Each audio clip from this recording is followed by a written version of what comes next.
예수사랑 제자 여러분, 안녕하세요. 삶의 온도는 그리스도, 삶의 태도는 제자도입니다. 6월 19일 금요일 말씀으로 여는 아침입니다. 오늘 우리에게 주시는 하나님의 말씀은 고린도전서 16장 13절에서 14절의 말씀입니다. 깨어 있으십시오. 믿음에 굳게 서 있으십시오. 용감하십시오. 힘을 내십시오. 모든 일을 사랑으로 하십시오. 주의 백성들에게 주시는 주님의 말씀입니다. 하나님께 감사드립니다. 오늘 큐티 본문이 고린도전서의 가장 마지막 부분입니다. 지난 한 달 반 정도 고린도 전서를 묵상해 왔고요. 내일부터는 요나와 또 나훔이라는 선지서들을 묵상하게 됩니다. 제가 광고에도 보내겠지만 큐티책 오늘까지 신청 마감합니다. 오늘 신청하기 원하시는 분들 오늘까지 꼭 알려주시면 좋겠고요. 고린도전서를 바울 사도가 어떻게 마치느냐, 그래도 좋게 마칩니다. 고린도 교회에 정말 여러 가지 이야기를 했어야 했는데 별로 좋은 이야기보다는 안 좋은 이야기가 많았죠. 영어로 하면 he called them out, 지적하고 혼내고요. 또 신학적으로 설명할 때도 있었지만 바울이 강한 어조로 교회의 질서를 잡으려고 노력했습니다. 특별히 교회가 갈라져 있는 것, 교회가 서로 성도들끼리 소송했던 것, 믿음을 더 먼저 가진 리더들이 다른 사람들, 특별히 믿음이 연약한 사람들을 챙기지 못하고 자기에게 있는 자유만 생각했던 것 혼냈고요. 예배 시간에도 좋은 음식을 가진 사람들이 자기들끼리만 먹는 것, 그래서 예배에 어떤 사람들은 배불리 먹고 어떤 사람들은 먹으러 왔는데 먹지도 못하고 가는 그런 상황들을 바울이 혼내기도 했죠. 예배에 관해서. 은사에 관해서도 이야기했습니다. 하나님이 주신 은사인데, 한 성령이 주시는 은사인데 어떻게 그것을 가지고 싸우느냐, 한 몸인 그리스도의 몸을 이렇게 찢을 수 있느냐 했고요. 가장 좋은 사랑이라는 은사에 대해서도 이야기했고, 15장, 너무나 긴 15장 동안 부활에 관해서 이야기했지요. 수요일에 말씀드렸지만 부활이 정말로 있는 것, 그리고 그 부활이 어떻게 일어날 것인지, 우리가 썩은 몸을 심고 영광스러운 몸으로 거둘 것이다. 그러므로 낙심하지 마라. 그러므로 끝까지 승리해라, 절제해라, 이런 이야기를 했습니다. 16장에 와서는 이제 어펜딕스죠. 마지막에 인사를 나누고 자기 여행 계획을 이야기했고요. 성도들을 위한, 특별히 예루살렘에 있는 성도들을 위한 헌금을 모아달라고 부탁을 했습니다. 그러면서 자연스럽게 여러 사람들을 언급하면서 인사를 합니다. 디모데에 관해서도 이야기를 하고요. 아볼로, 자기를 대신해서 이제 고린도 교회를 맡게 된 아볼로에 관해서도 이야기하고요. 존중하라고 하지요.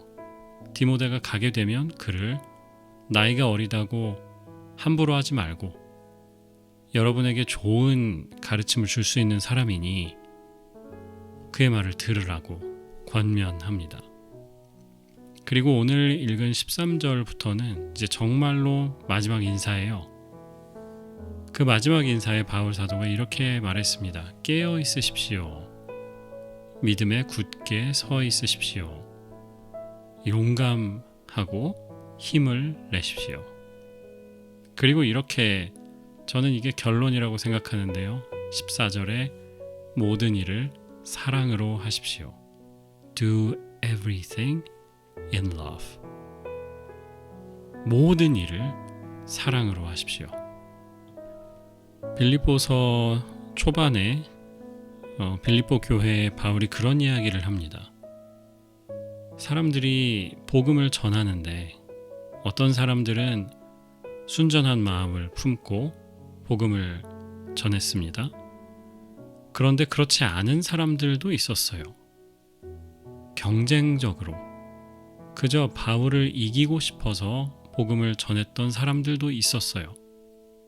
겉으로 보기에는 둘 다 열심히 하는 좋은 복음의 일꾼들이었지만 동기가 달랐던 거죠. 바울보다 많이 전도하고 싶어서, 바울보다 더 유명해지고 싶어서 전도하는 사람들이 있었어요.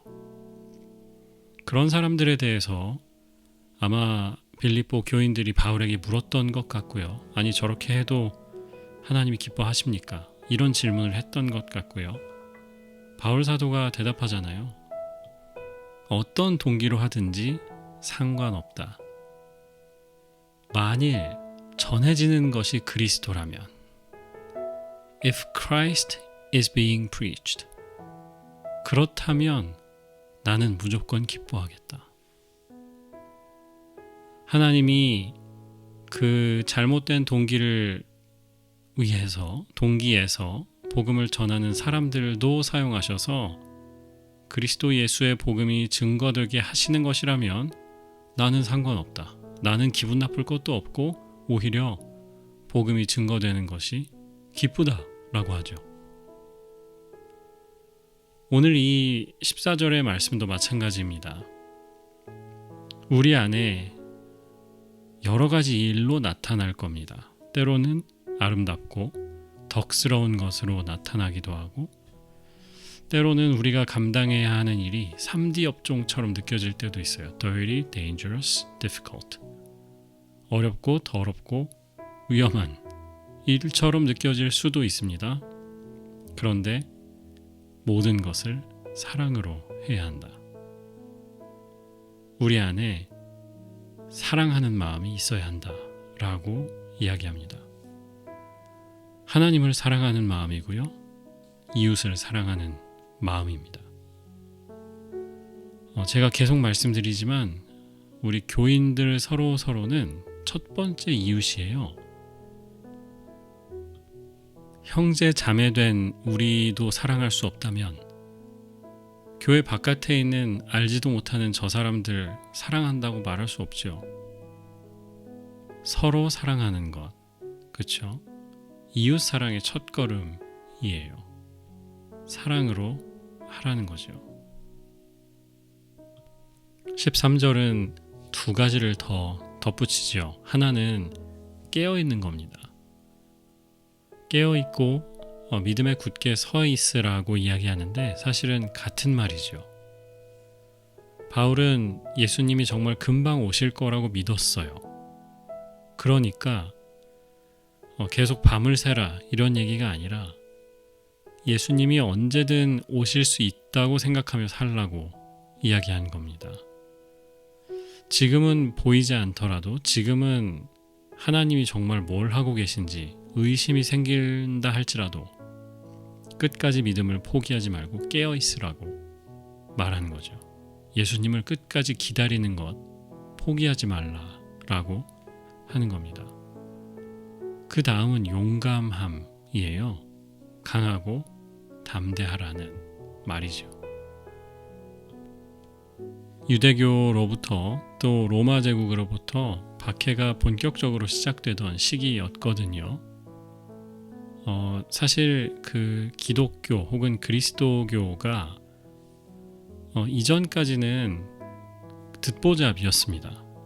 누가 뭔지도 몰라요. 그런 게 있대. 이 정도였다가 바울의 전도, 이 선교를 통해서 큰 도시들의 교회가 다 세워졌고요. 메가철치 이런 거 아니었겠죠. 작은 가정 공동체였겠지만 어쨌든 각 지역에 있는 사람들이 교회라는 운동을 알게 되는 시기였고요. 로마 입장에서도 이 종교를 시작했던 예수를 로마 제국이 죽였거든요. 사형시켰죠. 반란범으로 몰아가지고 사형시켰습니다. 그러니까 그때 교회 운동에 대해서도 로마가 굉장히 경계하고 있었을 것 같아요. 쟤들이 마치 그 예수님을 자기 그 교주잖아요. 쉽게 말하면 우리가 그 교주를 죽인 것에 대해서 앙심을 품고 복수하거나 우리 제국 전체 그 도시들에서 폭동을 일으키면 어떡할까 걱정을 했을 겁니다. 바꿔 말하면 그리스도인들은 이 당시의 그리스도인들은 항상 감시 속에서 살았던 거예요. 잠재적 위협 속에서 믿었던 겁니다. 유대인들이 항상 보고 있었어요. 쟤네들 잘 하나 보자. 혹시 실수하면 우리가 고발해가지고 문제를 만들자. 로마 제국도 마찬가지였습니다. 책 잡을 일을 보고 있는 거예요. 너네들 어떻게 하나 보자. 뭔가 잘못될 그 건덕지가 있는 일만 하더라도 우리가 잡아가거나 교회를 닫아버리거나 하겠다. 이런 거였어요. 그런 상황에 강하고 담대한 것, 용감한 것, 힘을 내는 것, 이게 쉽지 않았을 겁니다. 바울 사도는 분명히 이야기합니다. 강하고 담대하십시오. 예수님을 믿는 그 믿음에 굳게 서 있다면, 계속 깨어 있다면 가능할 겁니다. 그리고 그 와중에 이 두려움과 불안정한 상황 가운데에서도 교회 안에 여러 가지 상황이 있는 그 환경 속에서도 사랑으로 모든 일을 하십시오. 라고 권면합니다. 우리 모두에게 주시는 말씀이지요. 여러분의 삶의 환경이 어떠하든 어떠한 불안과 불안정성 속에 불안정함 가운데 있든 사랑하는 여러분 기억하십시오. 깨어 있으셔야 하고 힘을 내셔야 하고 사랑으로 모든 일을 감당하셔야 합니다. 아멘.